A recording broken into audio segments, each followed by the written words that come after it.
you hear me? There we go. Yes, I can. Can you hear me okay? Can't hear you yet. So Mark's taking a leak right now. Just give it 1 minute. He's like the techie guy. And we still got your record playing in the background too. I gotta go shut that off. So just bear with me. Okay. Okay. There. I've got you in my headset here now. Okay, perfect. Yeah. You can hear me, yeah? Yep, Obviously. totally. My computer just like forgets things. I think it just confuses itself between my interface and between its default settings all the time. Anytime I log into anything, I have to be like, no, this. So. Right. So Liam's gonna join us too, yeah? Liam's gonna join. Yeah, I just forwarded him that link that you emailed us. Okay. He's got access to that same inbox, but I just sent it to him anyways, just in case. Okay, right on. So I was actually first introduced to you guys at the Coors Event Center. Yes. That was the first time I saw you guys, man. That's amazing.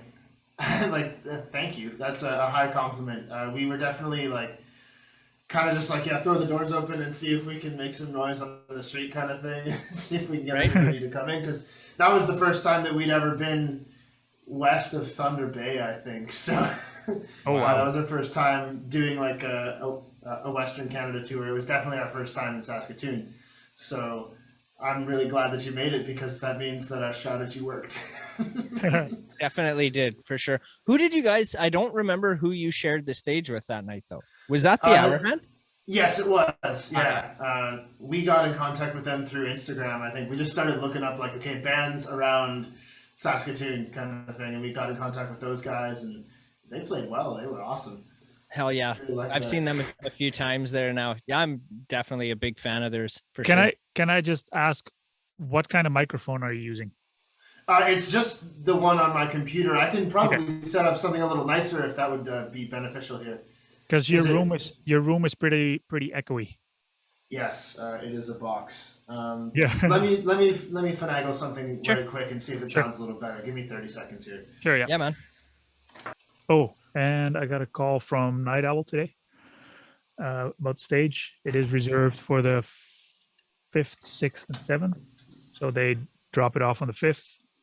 They have a tech there for they do all the setup. 6th. Yep. And then on the 7th, they'll come pick it up. Okay. I'm gonna restart my interface then. I'm just gonna. Yeah. All good, man. Turning it off and on. Hey, how's it going? Hey, Liam. Go. Hello. How's it going, buddy? Good. How are you guys doing? Good. We've got Nick's got some audio issues here that we're working out, but thank you for joining us tonight. Yeah, absolutely. Thanks for having us. Hell yeah. So I'm not sure if are you familiar with the show at all or what it is? Not really. I saw a couple of the emails going back and forth, but I don't know a whole lot. So right. And it's totally okay. So what I do want to say is I don't want you guys to be nervous at all. We're not interviewers. This isn't that kind of show. We're legitimately just hanging out with you, and we're going to post it on our YouTube channel. Like that's legitimately all it is. I'm Mark. He's Joel, in case you didn't catch that. So I was telling Nick before rename. Yeah. That I didn't know who you guys were until I saw you guys play at the Coors Event Center in Saskatoon. Yeah, Nick was saying that you guys you set this up at the show, like you guys were chatting after the gig. Yeah, I totally just went up to Jonas and Nick after and just like a soft pitch, like, hey man, love the show, this is who I am and would love if you came on the show, so check it out. And Nick did, and I was texting with him a little bit on Instagram there, and he's like, yeah man, we'll do it. So that's essentially how this happened, right? Yeah, that's cool. You guys, how long you guys been doing the podcast for? You said on 103, so like a couple of years. Yeah. Was it March? No, it was before March of 2020. Yeah, just before the pandemic hit. I think we were maybe 10 or 15 episodes in when the pandemic hit. Not even, I think. No? It was around there, I guess. Yeah, and it started, so the show started, it was just Mark and myself. Oh, well, let me take a couple steps back and fill you in. So Mark owns Funky Moose Records, right? Cool. It's been in business for what, 7 years? 6 and a 6 half. years now, something Yep. like that. And Mark and I have known each other for about 13, 14 years. You know, we're best buddies, always talking about music, right? Who we like and what the hell's going on. And I watch a lot of comedy podcasts, right? I'm a huge fan of podcasts, specific ones, but from that, we were like, well, fuck, we can do that, right? Let's throw a camera up and start talking about music. Yeah, because from a marketing perspective, podcasts are the thing to do right now. So I figured, well, throw that in the mix and see if we can get some Generate audience. something, Yeah. right? Get something going. So the first maybe 10, 20 episodes, it's me and Mark on his couch with our laptops, basically reading headlines of music news. Like what happened that week. It's so brutal, man. Do not watch it. It's bad. And we were giving our opinions based on that headline, not the article, because that took too long to read. Yeah, we didn't even read the No. articles. No. It was like read the headline and then we talk about it a little bit. So it started like that. And then we had an artist from the Yukon reach out to us by the name of Paris Pick. Have you heard of her at all? I have not. So she reached out to us, had heard the show and wanted to know if she could come on. And we were like, hell yeah, like let's come on. And we didn't know what we were doing still. Yeah. So it was just a hang, We right? still We don't had know. her. Yeah, we still don't know what we're doing. But that was 2 years ago. That was the first guest we had on. And since then, like just through people that we know and the industry and stuff like that, we've been able to book a guest on a weekly basis for like the last 2 years. And right now we're booked into the end of Amazing. March, I think right now. Yeah. And it's been fun. Like we're not doing it to be famous or anything like that. We're doing that to try and use the platform to help promote indie musicians. Like that's all it is, right? Yeah. It's been a blast, dude. We've gotten to meet so many freaking cool people like you guys. Getting to see that show was awesome. Nick's back in. Appreciate it. But that's cool, man. Like it also it seems like something you guys would genuinely just be hanging out, like shooting the shit about music and like going to shows and meeting people. So it's really it's cool that you like made a platform out of that. And I don't know, I'm pretty excited to be here. Oh, dude, it's Cool. Yeah, well, we're honored to have you guys. Like hell yeah. it kind of took a life on its own because, like I said, in the beginning, for me, it was like, a marketing tool, But now that we're meeting all these artists, out of the podcast, we started organizing a music festival. So last year was the first edition, and this year we're already planning for a bigger, better festival. Yeah, with bands that we had on the show. Yeah, everybody that's played, we call it Moose Fest.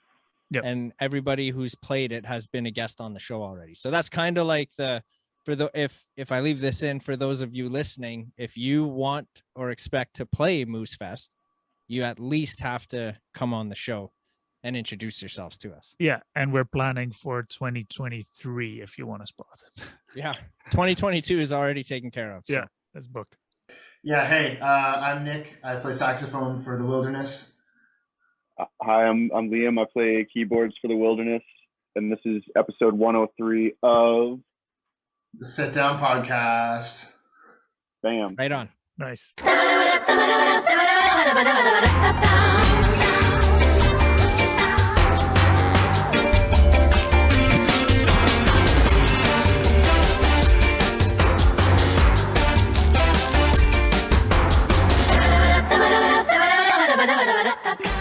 Shout out to inspiredvaporcompany.com. They have 3 vape stores in Prince Albert, Humboldt, and in Melfort. And their sole purpose in life, or in business at least, is that they want to help you quit smoking. And they do that by offering vape products. Of course, vaping is a lot better than smoking cigarettes. And they want to help you. They're great people to work with, to deal with, to hang out with. They will help you on the right path of dropping the darts. If you go to their website and you order vaping supplies, you can use the discount code MOOSE10 for 10% off your purchase. That show you guys put on at the Coors, dude, I was so I don't even know if I have a word for it. I almost said intrigued, but it was so much more than that. Involved, it was more than that. Like it was good. I don't know, dude. I had a blast there. So I, much I appreciate it. Yeah, that was a really fun show. Like that's probably one of the nicest rooms that we've been lucky enough to play. Like that's a full, proper fucking arena. hell Like yeah, dude. our sound tech James, like as soon as he walked in, was just salivating over the system they had in there, and like our light guy was like, "Oh yeah, I can just hop on this," and like, "Oh, they got this," and like they were both losing their minds. And then we started setting up, and it just like it when you get to like play in a place that's that nice and inspiring, it like it makes it really fun to go on stage. And that's why, like, you know, we try to give as good of a show to, like, no matter how many people are in the audience, just because it's fun for us. It's, you know, the same thing you guys have with the podcast. Like, it's not just a marketing thing, like, oh, you have to put on a good show. It's just we're genuinely doing what we enjoy more than anything else. So, you know, and that night in particular, it was I don't know, I think all of us were pretty fired up before that one. So I'm glad it seemed to have come across. So for you, it was you went for the hour hand, but you stayed for the wilderness. Well, so if I go to a show, I'm gonna see everybody who's on the marquee, like on the bill. Like I'm not just going there for one band. I want to take it all in. You know, I'm paying for it. I'm gonna get the best bang for my buck, right? Because that's how you discover bands. Well, exactly. And that's how I found you guys. And I'm like, dude, I had so much fun that night. Just even I could tell that you and Nick had some banter going on. Like as you guys are playing, you guys are like looking at each other and laughing at each other and stuff. Dude, I love that kind of shit. When you can tell that you guys are legitimate all friends on there. Yeah. And I just like that aspect. There was no tension on there. You guys all it was just amazing, dude. It was a good show. Now, correct me if I'm wrong, but did you guys have to go back home the next day or something? So that ended up being the last show of the tour. We had something, well, we had a show in Kingston and a show in Cornwall that were like a week or so later. Those ended up getting postponed. But yeah, basically we woke up the next day, drove to Winnipeg because we had to, the guitarist we had, Tim, his family lives in Winnipeg, so we were just dropping him off on the way home. But we basically just drove from Saskatoon to Kingston over the next 3 days and did nothing else, and it was fucking brutal. I've said this to a lot of people, and it feels really dumb coming out of my mouth because it's such an obvious statement, but like, man, Canada is so big. Like, obviously it's huge. It's a massive country, and then you drive across it and you can actually like feel the miles. And you're like, damn, this is like covered some ground. Like I think at one point we were like closer to England than we were to Kingston on like the other side of the country, and it's absolute insanity. Holy shit. Yeah, so that was a haul. Would that be less of an issue if you had places to play? Like, for example, in Winnipeg, if you had a gig there, you would have stayed a night, played a gig, and then keep driving, and then I don't know, whatever the next stop is. Yeah, that's what we did on the way out. The kind of tricky thing becomes booking, you know, because like if you're doing a run out west from Kingston, it's about a two week turnaround. So it's hard to, especially for places that you're just starting out, or actually even more so when you have an established following somewhere. Venues don't want to book two shows that are basically competing with one another a week away. So that's kind of the tricky part with touring Canada by bus, which is all we have access to, because you can really only get some of the cities going one way. So you almost end up needing to have like a 2 or 3 day drive. There's almost no way around it, because a lot of the smaller cities in the prairies don't really have a lot of, like, venues. There's just not as many major population centers. So you can find things, and we've had some really awesome shows at like smaller town bars, but it's a little bit hit or miss, especially if you're going through on like a Monday or something. You know, people Right. Yep. people don't want to be out late at a show. They got to get up and go to work the next day. You know. Right.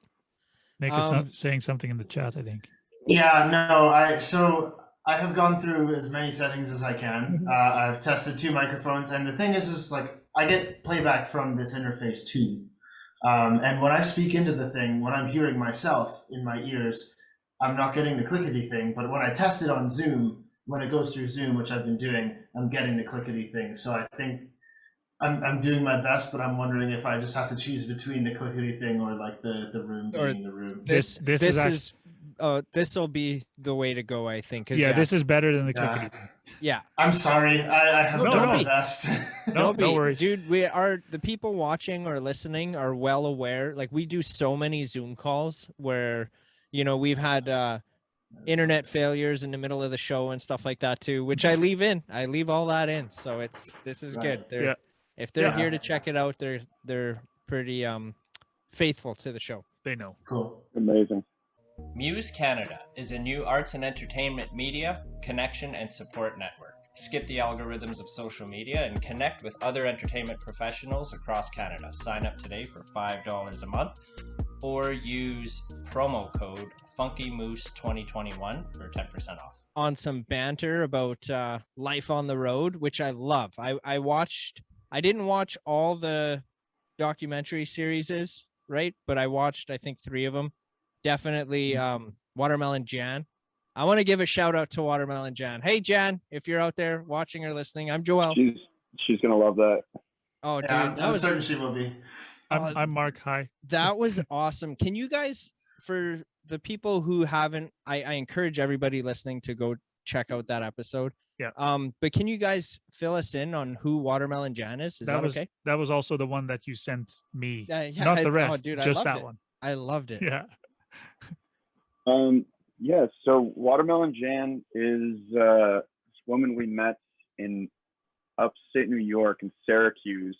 It was my first tour with the band in 2017. We went to the States, and we were going to meet a friend of just some guy Jonas knew.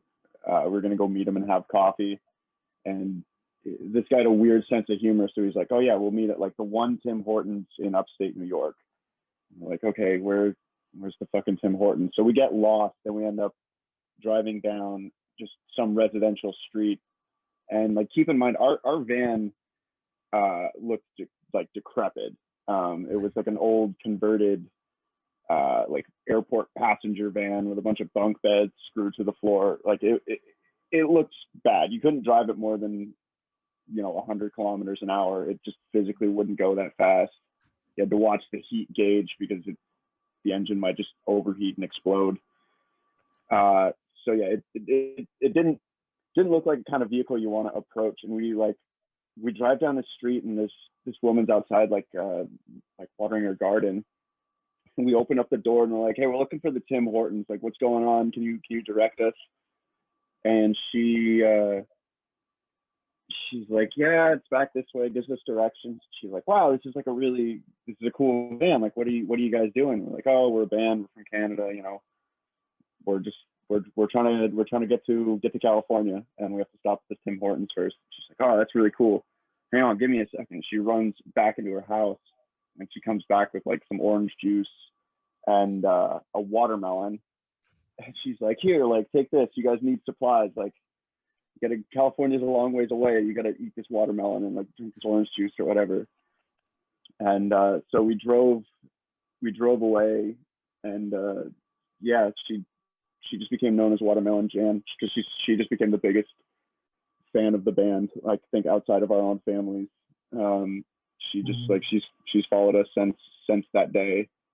And she had never seen a show for the longest time. So like the lore of the video is that the band played her a show. I had just joined the band at that point, I think. No, I wasn't there. Were you weren't there for that, were you? No. I don't know if I was officially in the band at that point. But we did manage to get her out to a show in Kingston too. Actually, our like 5th anniversary show in 2020, like the before times of 2020. Yeah, like the right before times of 2020. January 2020. Yeah. We managed to get her to Kingston for a show, but dude, she was a bigger celebrity than we were that night. Like, I know. Show just going up to her and being like, "Oh my God, you're Watermelon Chin! Like, I love that video! Like, you're so cool!" Like, she was literally signing autographs to people. It was hilarious. Oh, that's amazing. That's awesome. It awesome. was so cool. Freaking rights. You'll have to put her on an album cover or something, or even just a watermelon as a cover photo. Yeah, we'll do one of those. We decided to redesign our logo. We could make it a watermelon. Yeah. That whole event was ridiculous too, because it was just gonna be like we were gonna surprise her in her backyard and like maybe film it on a phone and like play a couple of acoustic songs, and then like I kept talking to Jonas, and every time I'd be like, "Oh yeah, you know, like we'll bring like someone with us to film," and then it was like, "Yeah, so there's like 7 people coming to film," and like, "Oh yeah, we got this theater rented for the whole thing." Like, just it was literally just going to be like, let's go do like a little nice backyard concert, and it'll be really sweet, and then it kind of blew up a little bit. Hell yeah. So I love it when stuff like that happens. So was the whole thing rented, the whole theater rented just for her then to play? Yeah. Sheesh. Okay. Yeah. They I don't know how the production company swung it, but they had a connection to like the general manager, and the theater was closed that day, and they're like, "Yeah, you can use the theater for this video and like hang out here." Oh, that's Sweet. freaking awesome, isn't it? That makes that video super so cool. much better. Yeah, and that's what it should be. Like, that theater is sitting there.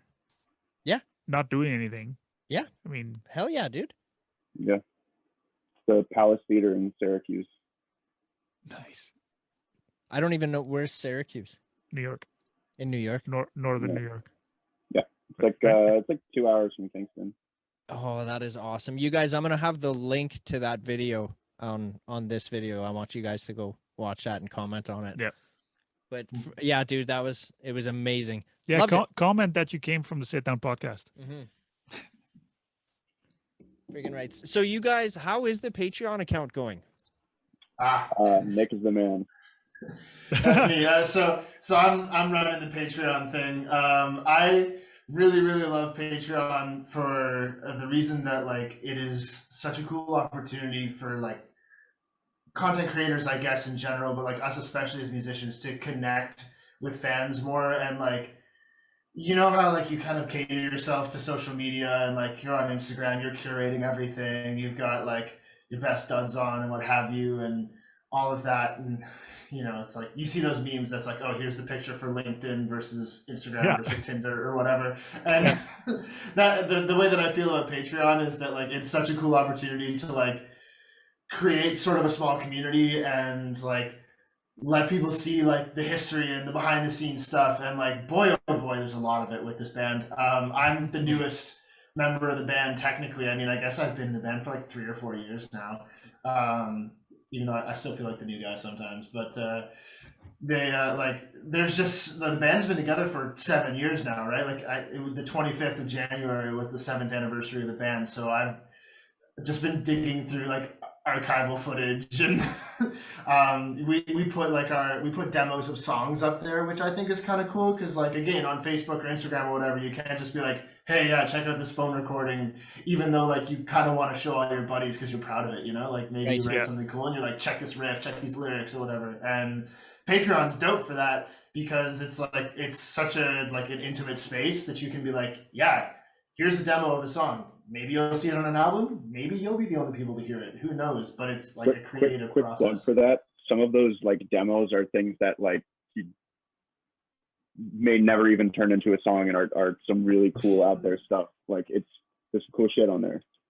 Anyway, that's my pitch on that. Says Liam, who is the main progenitor of cool out there stuff. Yeah. I mean, I like all of it. I love it too. I want more synth-driven wilderness songs. That's my bit for sure. But no, the Patreon thing is really, really fun, and I have invested a lot of time into it because for me, like, I want people to know that we give a shit. You know, like, I don't want to just be like those dudes on stage doing the rock star thing, which is fun. You know, we're literally living our dreams, playing shows like to strangers. It's the best. But like, I want people to know that like we're also humans, and that we also care, and that we also like don't just like we're not just perfect robots on Instagram all the time. So I actually really love the Patreon space a lot, and I would encourage people to check that out. And also, like, it helps us as like content creators, I guess, but also as like people who have like a gas tank to fill in inconspicuous places sometimes literally do that. Like, we were driving home from Saskatoon, and we were in like Kapuskasing or something like that, and we were like, okay, boys, we need to get this Kingston show to happen, which didn't happen because like we've got like, you know, $200 left in the bank account, and like, okay, we're getting some money from Patreon that'll get us to Kingston. Like, it literally has gotten us home from like the abyss of Northern Ontario. Hell yeah, dude! Sweet. Oh, I love that.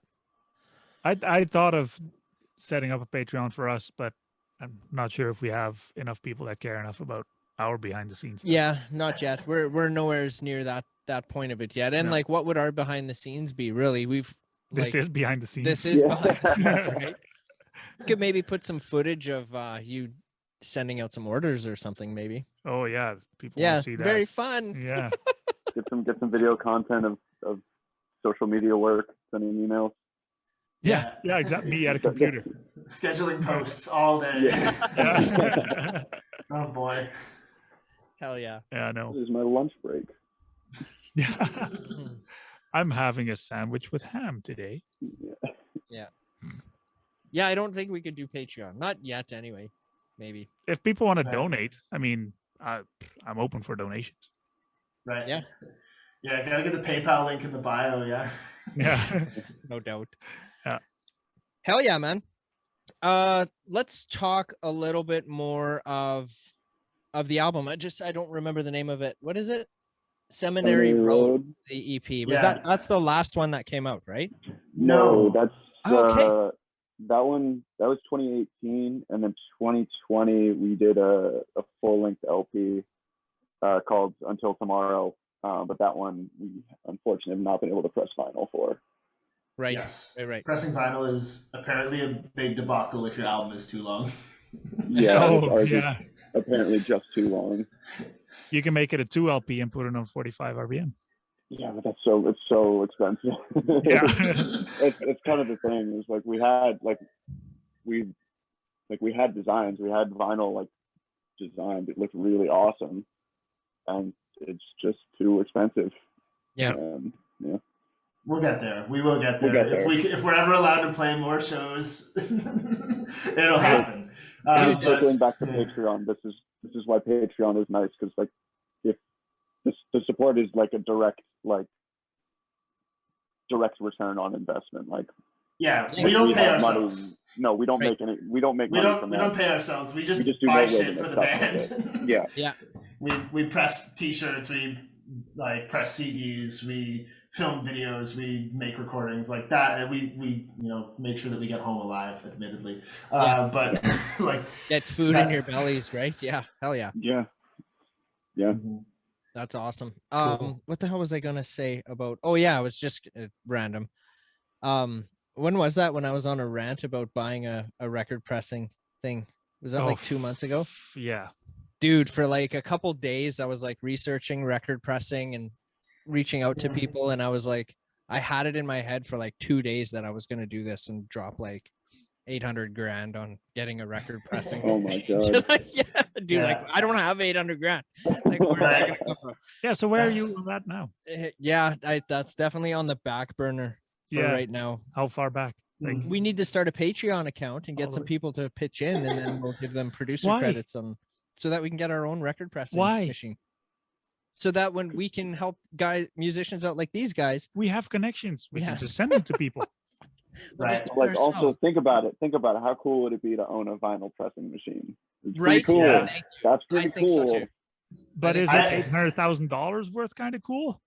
I mean, Yeah, maybe. It's very like, I love how it would be just the antithesis of the DIY thing, because like you're going so far out of your way to do this thing yourself by getting a record press. Like we pressed our own t-shirts for a show recently, and that was hilarious because we have a buddy who's a graphic designer in town. His name's Ted. He does merch for the Glorious Sons, and we were like, hey, we have this great idea. We're going to do a tour fundraiser show, like a secret pop-up, announce it the day of kind of thing. And we're going to press our own t-shirts. And so he was like, yeah, I'm game. You can use my t-shirt press. I'll show you how to make a silkscreen thing. So, half the band, half the day was doing the normal like setup for the show sound check thing. And then we had our lighting tech, instead of doing lighting, we just made him print t-shirts and like do a stencil. And we were like, the funny part about this is that we were trying to find t-shirts for the thing, right? Because we were trying to get merch pressed for this tour.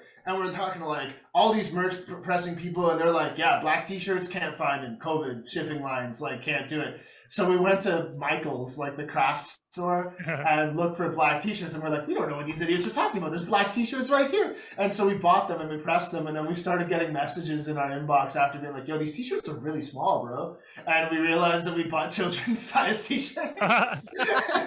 it's a thing we also should have realized at the moment too. Like immediately. The shirts we bought were specifically half as much money as all the other shirts. So I was like, why am I going to spend $10 for a t-shirt when I can spend $5 per t-shirt? Fucking obviously. Because they're We all half the folded up, size. so I didn't check. I just tossed them in the basket, and away we went. Oh man. Do you have lots of those left, or? There's a couple in the backseat of my car still. Probably take those Dude, out at some point. I'll buy one of those off of you.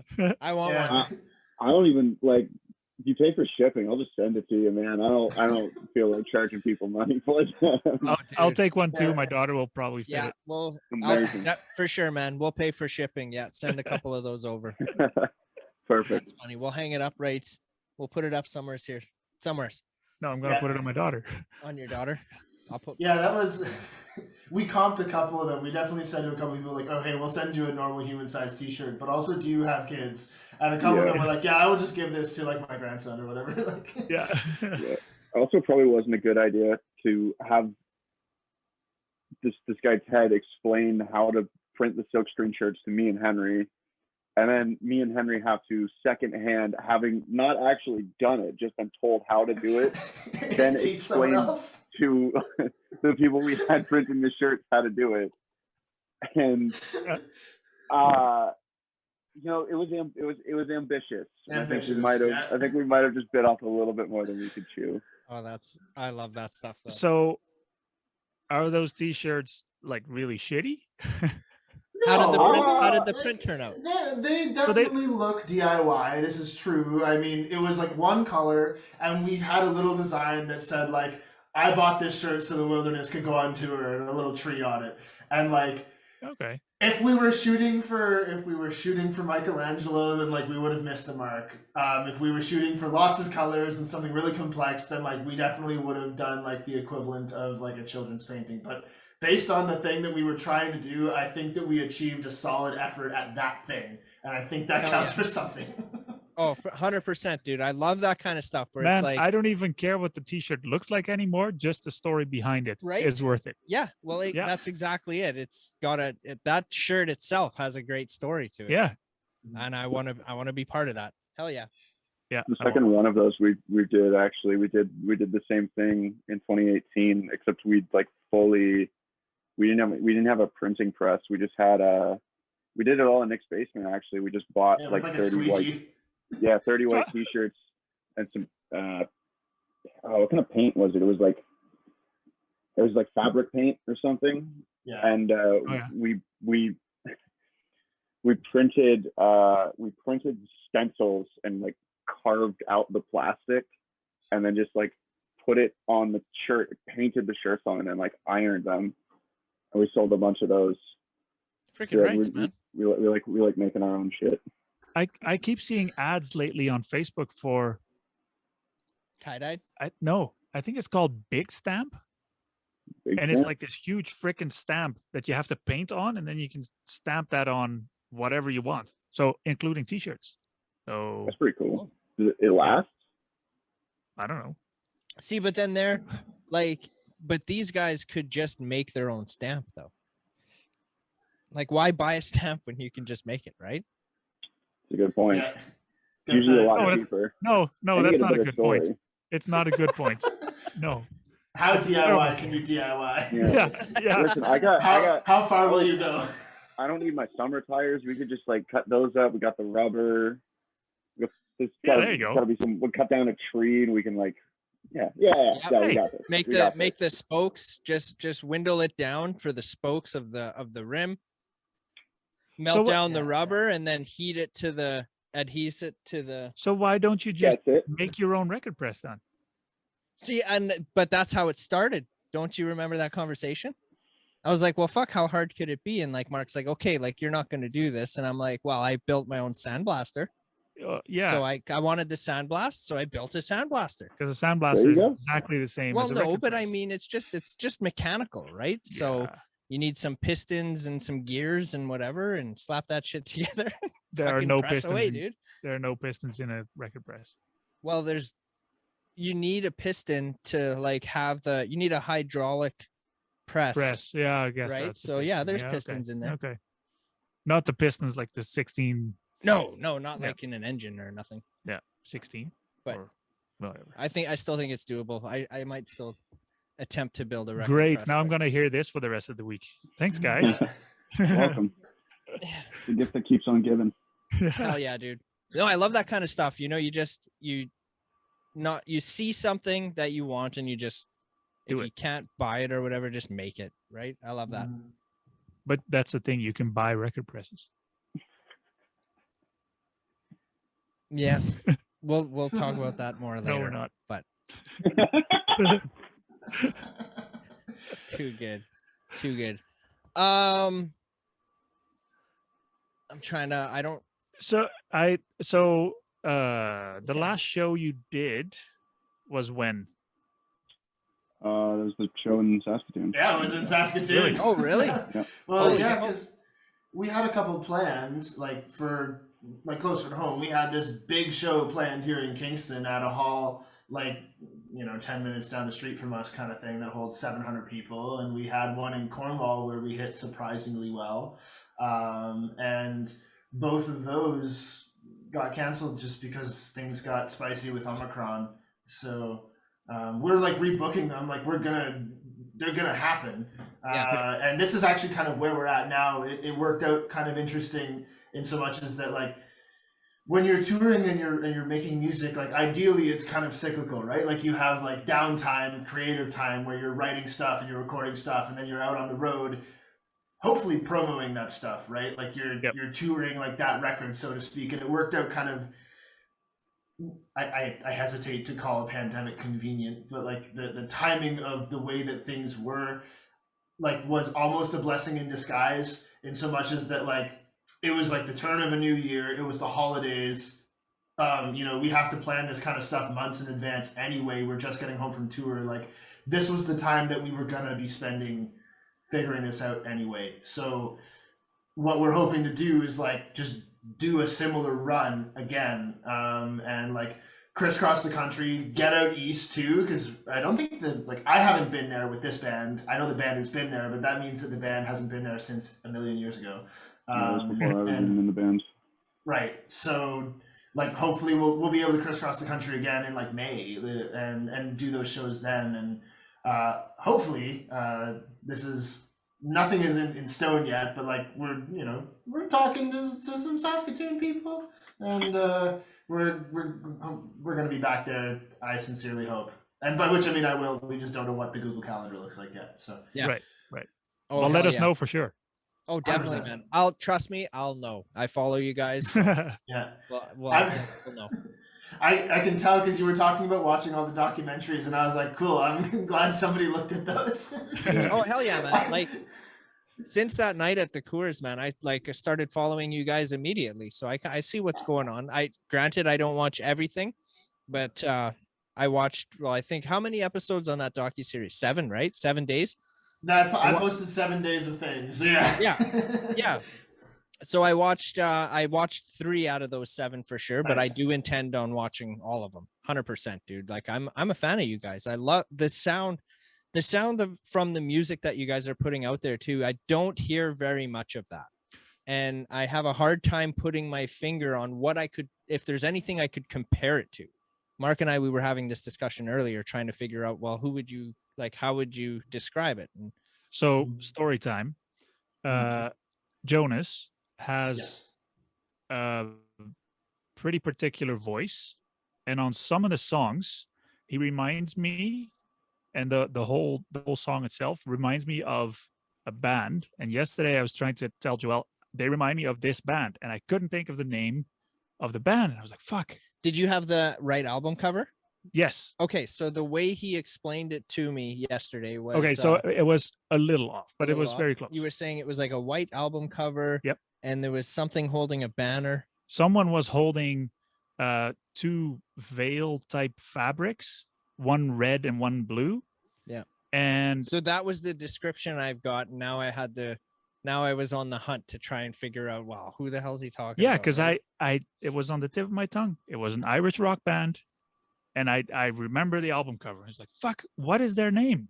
So I took to Twitter, and I put it out there, explained what I explained to you, and I was like, no responses. Justine reply or liked it, whatever. I was like, okay. I also think that the guitar player was on stage with Foo Fighters at one point. So I typed that into, still no replies. And I was like,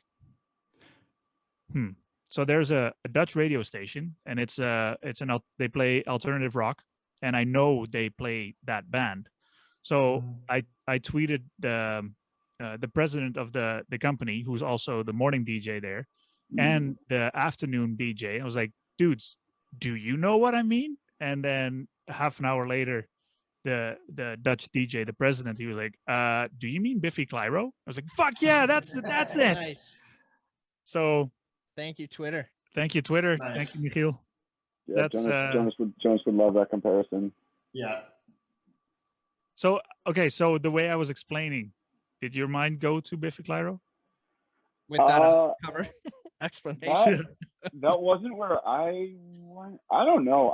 I've also, like, I don't really know what good bands to compare us to are. Well, that's the issue that I'm having too. Like, it's like the night in Saskatoon, my first initial thought was like, oh, this is very like Bruce Springsteen-ish kind of vibe is what I got. Yeah, we do get that sometimes. Right. But if you listen to more, that's not how it is at all. Right. That was just like a first impression thing. And I think a lot of it had to do with you, Nick. I think the saxophone aspect of it, like you and Jonas together, I think is what gave me that interpretation of comparing it to Bruce Springsteen. But realistically, it's nothing like Bruce Springsteen, right? Yeah. Right. Well, this first song was it the first song on this I'm not EP? sure what side you had it on, but well, I always start with the first. So first or second song, and you were telling me like, does this sound like Bruce Springsteen? I was like, yeah, I can see that. So I'm gonna tell the listeners to just check it out and put it in the comments. Tell us if you think they sound like Bruce Springsteen or not, or Biffy Clyro. Yeah. Which well, there's a lot of like diversity in the songwriting within the band is a thing that we've found, because like a lot of us write songs and all of us come from these different musical backgrounds, and like that EP kind of showcases some of like the early development of that, and the full length album Until Tomorrow, which if I would definitely encourage y'all to listen to if you have not, and if you haven't, we have CDs of that now. We'll bring that next time we're in Saskatoon. But like, you can almost tell like who's writing what kind of thing, and like the process of anybody's given tune becoming a wilderness tune is interesting, because like there's so much variance in the material. Even, you know, some of it like is super duper heavy. It's like more like alt rock kind of thing, and like some of it's like even a little bluesy. Some of it's a little like sometimes we try and write pop songs for whatever reason, and we've got like a couple okay pop songs, and it it's kind of a grab bag sometimes. We're really searching for like what the glue is, you know, like the glue is I think the glue is that we're all in the same room and that like somehow it works, because we spend a lot of time practicing. We spend a lot of time like really listening to each other and trying to be like, okay, what are we going to highlight here? Like what haven't we done yet? What like texture haven't we used, kind of thing. And yeah, so I think that I struggle similarly when people are like, yeah, what does your band sound like? I'm like, I don't know. Yeah, like the Wilderness. It depends what song you listen to. Yeah. I like that though, because I mean, there's so many bands that are in a box.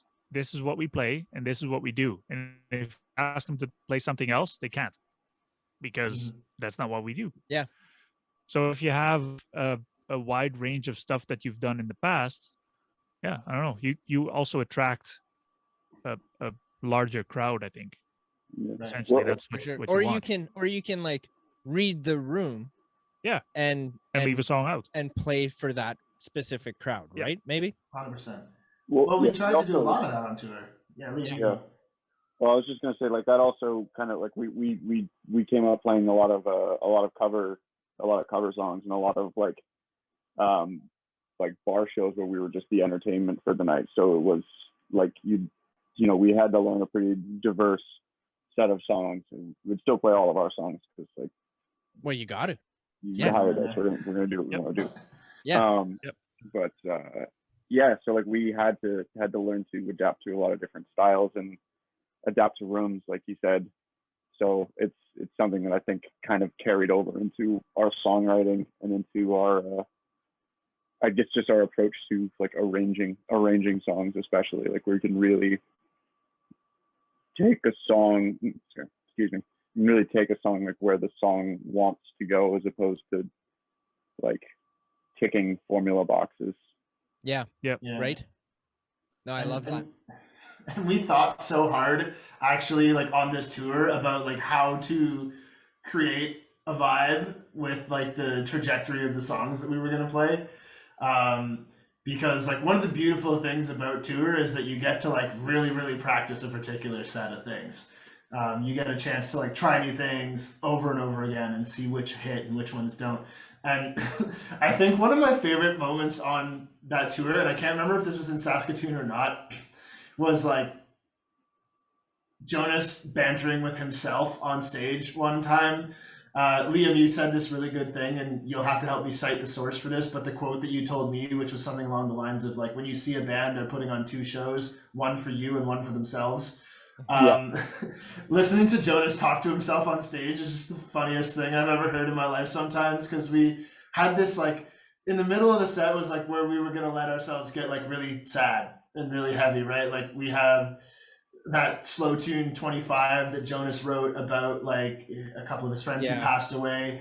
We have this tune that I wrote called You the Ocean, which is like a love song about climate change and like the inevitability of drifting apart, I guess. And I remember being my niche is climate change love songs, I think. But wait till you hear the next record. But I just remember Jonas being like, what was it like? Because we had 25, we had that song You the Ocean, then we played one that's on that record 81 South, and he was like, oh, you guys, like we're at the Dead Friends section of the show, like, and then we played You the Ocean. Is like, and now we're at the horny section. Wait till you get to the divorce section next. And I'm sitting behind the keyboard just cracking up. Right. Oh yeah, no, and I love that too. I've said this in past episodes to people, like the interaction that like the artists are doing when they're talking about the songs that they've wrote, like giving a little bit of a backstory of the song. I love that freaking shit, man. Instead of just going up there song after song after song, which is good too in its own thing. But me personally, I love hearing like, well, where did this song come from? And like, what does it mean? And then getting that little insight on it first. So I think that appealed to me a lot too. And yes, 25 hit me hard that night. I like that one. I think it for sure is the one that stood out the most that evening. which was why like, fuck, I got to come talk to these guys. I got to see if I can get them on. Right. So, but yeah, so since you guys have been back home, like you said, you guys are working on some new stuff. Like everything is kind of locked down. You're not out there performing and everything. And correct me if I'm wrong, did you say like in May is kind of what you're planning to get back out on the road? Yeah. So we've and are you going to take the bus again? Oh yeah, same vehicle. It's just we can't afford to fly, and also it's just like I don't know. I don't really want to fly. I like touring in the bus. I like being in the van. I like. No, I love what you guys did with that bus. Oh, with the Like the, did you see it? You didn't see it? One? Sorry, I feel like we got a little bit of a Zoom delay here. A little bit, but I was just telling Mark, like, so do you remember picture like maybe Dead Levy's bus and put like a couple 2x4s and make a couple sets of bunk beds in the back there on your own, and then they've got the walls all decked out with like pictures of themselves and the band and the records and stuff? We unfortunately retired that van. That particular one. We got something a little safer than that. Hell yeah. And it's more seatbelts. Yeah, more seatbelts. I was wondering if I could talk about that. Then I was like, oh, I might have to cut that out, because I was thinking that when I was watching those videos of you guys like on the road and stuff. I was like, dude, like those roads were so icy. I'm like, what if you guys hit the ditch? Like, you're fucked. Oh yeah. We almost hit a moose in that van. Oh, those damn moose! Hey, that was us. No, dude. there's nothing scarier than moose at night in a big van. Was it a funky moose? Yeah. I'm curious about in the video you guys got you guys were stuck on like an icy hill there for over an hour. Can you give me a little bit more insight on that? That's a band tradition, as far as I can tell. Yeah, we always get stuck somewhere. This just happens so much. It was just on an icy hill, right? That was so Liam. So I posted Celine's documentary, Unstoppable. So that was in Barrie or whatever when we were up at F's like Cottage. 2 hours outside. It was like And the thing that y'all need to know is that like never have we ever done this like during the daytime. Never have we ever like been on the way to a gig and been like, oh, we can't make it, we're stuck. It has always been like we just played a gig till 2 a.m, drove 2 more hours to get to wherever we're supposed to be. It is subsequently 4 a.m. We are somewhere between 500 meters and 5 kilometers from where we're supposed to be, and that's where we get stuck. Like, because this happened again when we were on tour out west. In that video that you would have seen, we were in we weren't in Barrie. We had just left a gig in Barrie, and it was like somewhere north of Barrie. And so we were staying the night at like a cottage of a friend of the band's that night, kind of thing, because it was on our drive north. But like this same thing happened on this tour, even though we had like a much nicer, arguably more powerful van, because we were staying at a buffalo ranch for a little bit in BC to write songs. We like drove all the way out there, and then we took some time while we were in BC on like the far side of the country from us to write and stuff. We played a show one of those nights in Golden where we were staying, and trying to get back to this buffalo ranch at 4 a.m. You play till 2, you pack up till 3, you hit McDonald's for a bunch of cheeseburgers, which we did, and then you those poor McDonald's workers. Yeah, we have 18 cheeseburgers, please. And then 7 large fries. I think we posted another video about this like in the middle of the tour. We got stuck on the side of this hill trying to go up this mountain to get to this buffalo ranch at 4 or 5 in the morning, and that was another adventure because like no one's gonna help you. Yeah, you got mad at me. They got mad at us. Like someone, I was like I flagged someone down. Was literally driving like a tow truck And I was like, please help. And she's like, you're fucking parked in the middle of the road, bud. What the fuck do you think you're doing? I'm like, Oh man. well, man, like, I clearly don't want to be stuck here. Can you help? And she's like, no, like, fucking don't block the road, and like drive In a around tow me, truck. like, in a tow truck. And I'm like, Yeah. man. Wow. And then It was brutal. another, the next guy was just like, yeah, no one can help you. You guys Yeah. are done. Like, until they plow the road, you're not going anywhere. That was wild. Yeah. Dude, and that road didn't even look that bad. Oh, Like, were you just that was, spinning out or what? okay, so the one you're talking about, yeah, there was just like one part of the hill that we couldn't quite crest, so we were essentially just spinning out, yeah. And to get out of there, we ended up just backing out and like literally just carried all of our gear to this cottage. I think that was like had to be like a 6 or 7 hour nightmare. Yeah. Wow. My Because mom we got work. see in the video we see you like you're taking all the stuff out of the van, and then the next shot I think are pretty close to it. You guys are like backing out off of that like kind of curvy hill or whatever. Then you guys are at the cottage having breakfast. Yeah.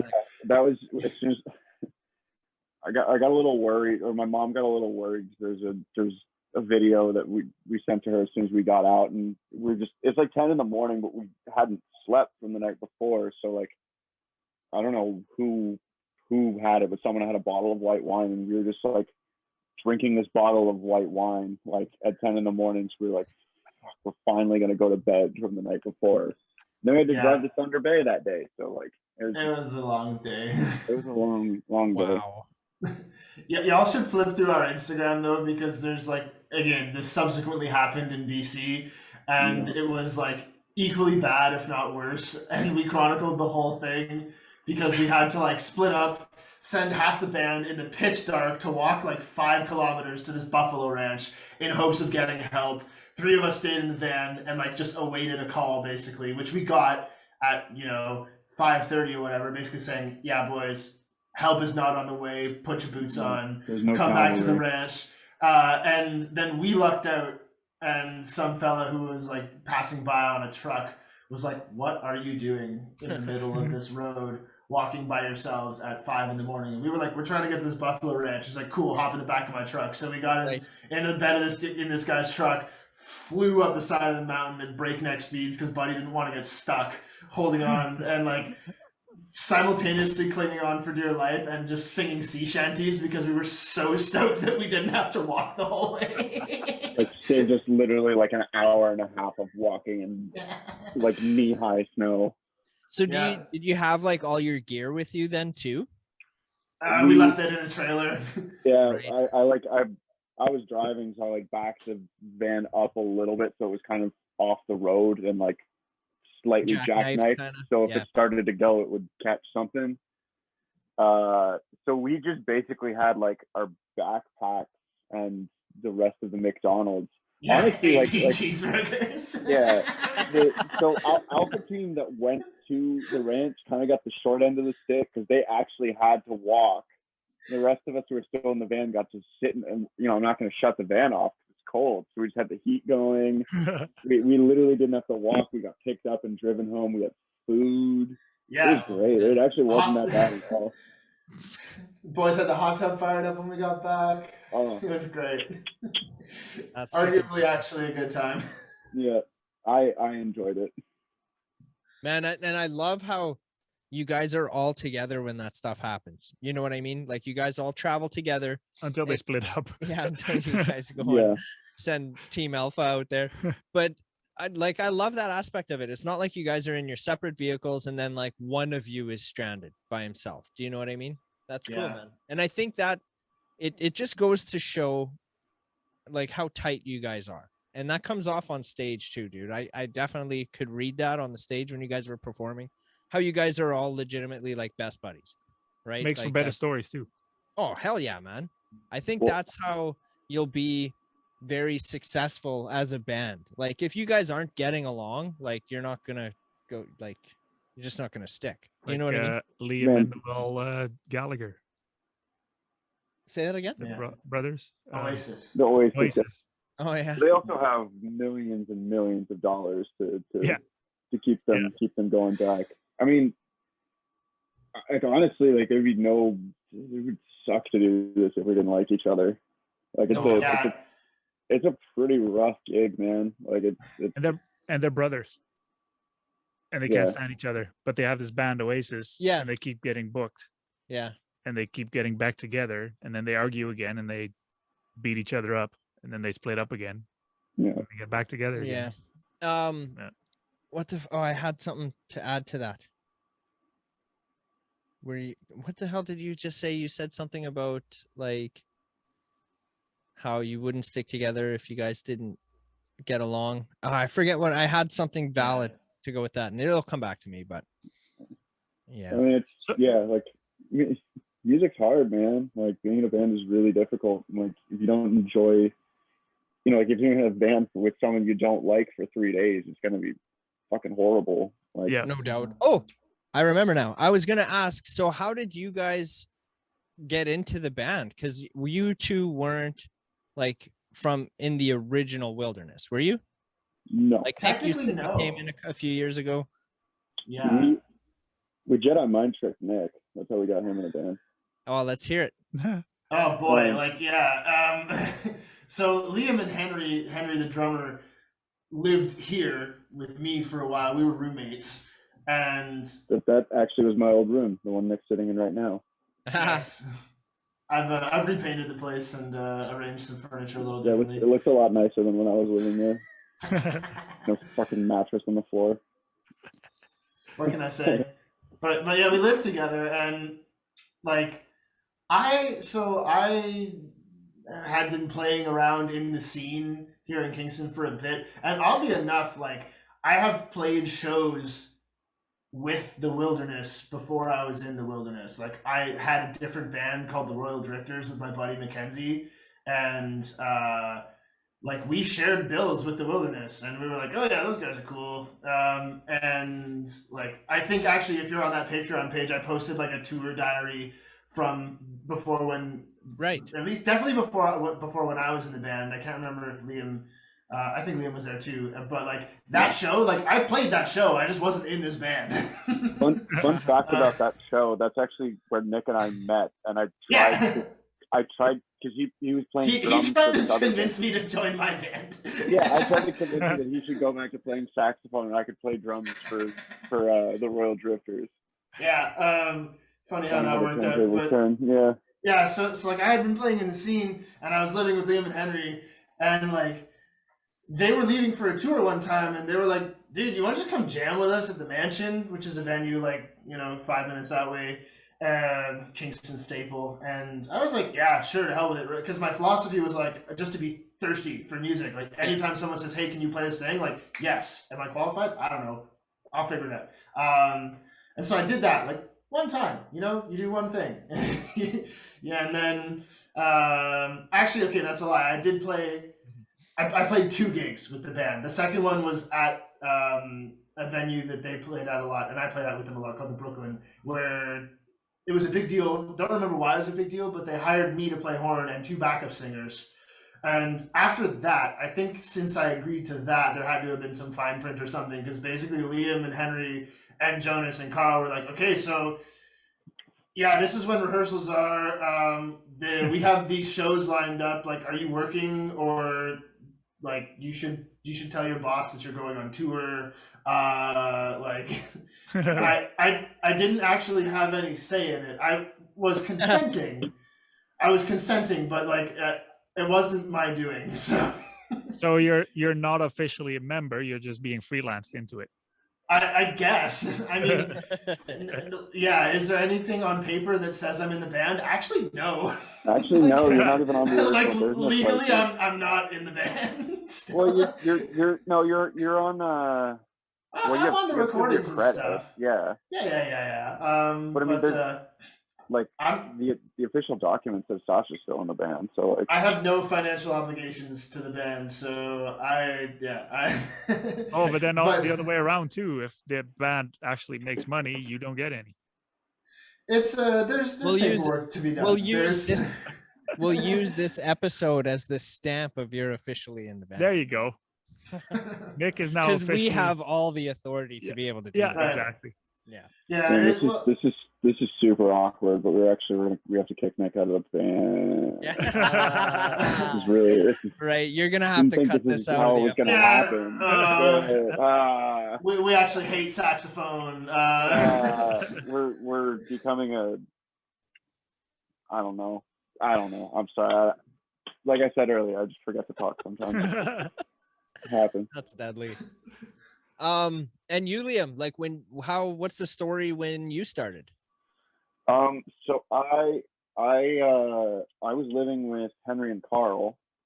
Funny recurring theme here. And like I'd known Henry since like we went to high school together, so I've known him for a while.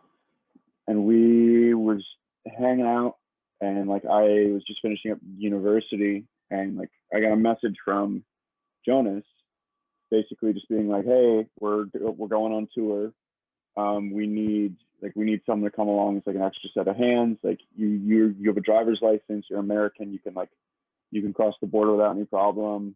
You know, your friends, like you know enough about music gear to like be like I was just gonna be there to help out, like sell merch, take photos, drive, you know, whatever." Right. And I was just like, I don't know. My reaction is like, yeah, that sounds really cool, but like I don't know. I'm done with school now. I have to go back to Vermont and get my life together and like figure out what I'm doing, man. You know. So I was like, let me think about it. I'll give you an answer. And I went to a party that night, and I remember coming back to my house, and Henry was in my room because it was on the ground floor. It was like a second living room basically, and he was just like sitting in there like smoking weed or something. And I like came up to him. I'm like, "There's no way I'm not going on this fucking tour with you guys." So then him and I sat down and just kind of like talked for a few hours and started scheming on ways to get me on stage. And I had a laptop and a shitty drum pad that I learned to play keyboard on. Like I learned how to basically make chord shapes on it. And then we jammed and everyone was like, "Oh, sick. Okay, well, like that sounded really good. So I guess you're in now." Then we had to find another person to do what I was going to do on the tour. So Oh wow. This just keeps happening, doesn't it? Like sooner or later, we're gonna find out that like Spicy Pete, who is our lighting guy for context, is just like really dope at oboe or something, and then we need him. Like, man, he might as well. Or he has a key to my house. yeah. Like I was home alone yesterday, and I hear the dog barking. I'm like, what the fuck? And I go downstairs, and it's just Pete just in my kitchen. Like, "Hey, Liam, I'm going to the basement to do some video editing." Like, Spicy good to Pete. see it. Spicy That's like Pete. that's kind of like us. We just walk into each other's house basically. Yeah. You home? No? Okay, Yeah. whatever. I'm in Open your the house. door. Anybody here? Whether they're home or not, you Yeah. walk in anyway. Yeah. Grab a beer, watch some TV, leave. Yeah. You bet. Joel's TV is bigger than mine, so Yeah, I buddy. hang out in his. There you go. That's freaking hilarious. So another question I have that I'm gonna cut out, but I'm curious, would you guys think we'd be able to end the episode with a video or something? A song or a video? Yes, Yeah, when I do the Sam Fender video. That's exactly what I was thinking. So I like the best person to perform a tune for you would be Jonas, and he is currently in the studio recording some stuff. Right. But if you wanted to feature a video, you wanted to edit that in. The video that would be good to feature is the one that we just put out, which is a cover tune that we recorded on this tour at that Buffalo Ranch that we mentioned.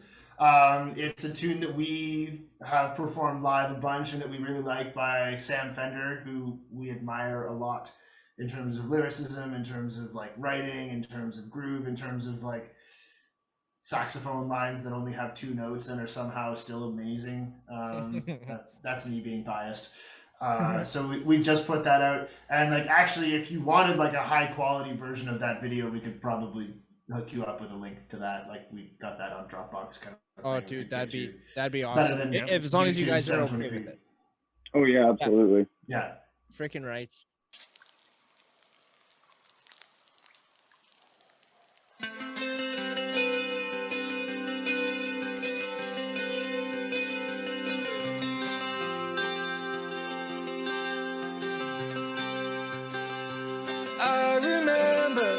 the sickness was forever. I remember snuff videos, cold Septembers, the distances we covered, the fist fights on the beach, the busies round us up. Do it all again next week. An embryonic love, the first time that it's scarred. Embarrass yourself for someone, crying like a child. And the boy who kicked Tom's head in still bugs me now. That's the thing, it lingers and claws you when you're down.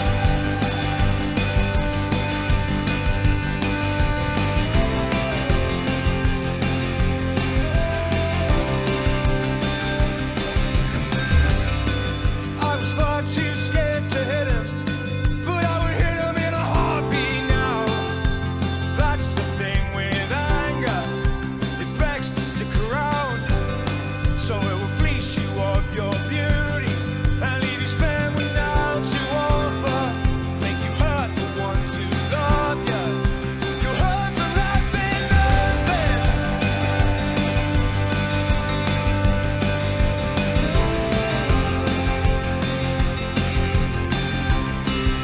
You'll hurt them like they're nothing.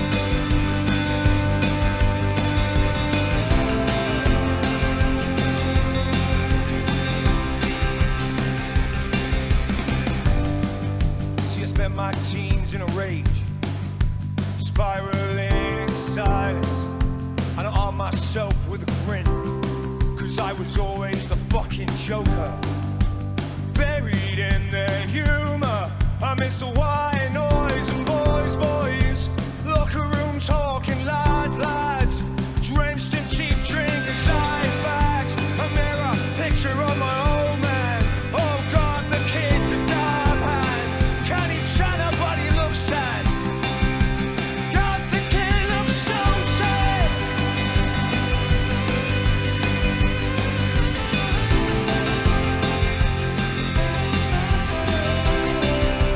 God, the kid looks so sad.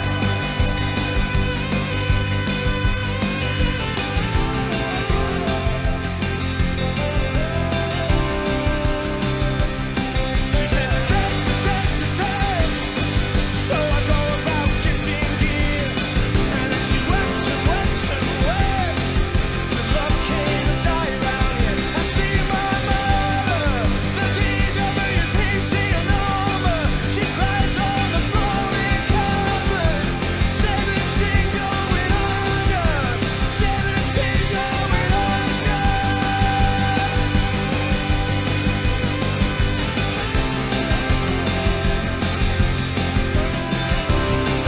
17 going under.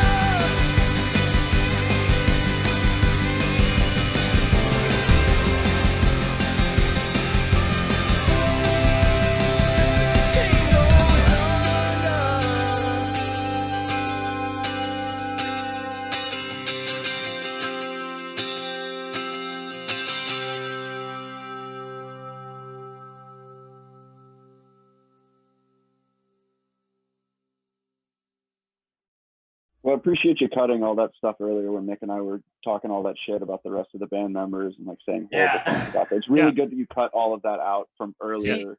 No So doubt. no one saw it.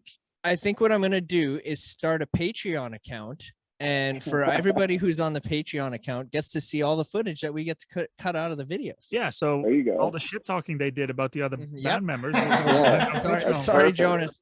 Yeah. Sorry, Jonas, but follow our Patreon account Yeah, if you want yeah, you want. find Yeah. out what's going on. I You see what only, you're you only get saying. to see it at the highest tier at $62 though.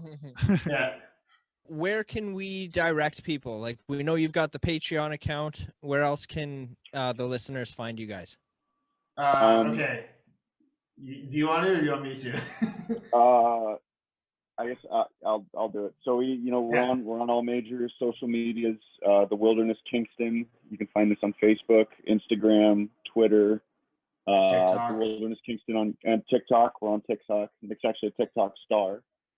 Oh. Surprise. I feel like there's a story there, but continue. Yeah, we'll circle back to that one. But yeah, so we're on all the major social medias. The Wilderness Kingston on YouTube. Please go check out our YouTube videos. We got some cool stuff out there. We're on Spotify, Apple Music, The Wilderness. The album is Until Tomorrow. The EP is Seminary Road. We have some singles out as well. It looks really nice. Trying to think anything else, Nick? I think that's pretty much everything. Patreon. Yeah. The only addendum I would add is that, like, if anybody's listening to this, to feel free to reach out to us. We monitor all that stuff a lot, and if you want to get in touch with us about anything, if you just want to chat, if you were like, hey, I love your tunes, or hey, I hate your tunes, you know, Yeah. we'll take it. you can talk to us. Reach out. We'll chit chat. Yeah. Love it. Awesome. Right on. Okay. Thanks for hanging out. Thanks you guys again. Yes. Coming Cheers, on. guys. Thanks Doors for having open. us. Right on. Awesome. Okay. See everybody next week. Yeah, you all have a great Take rest of care. your evening.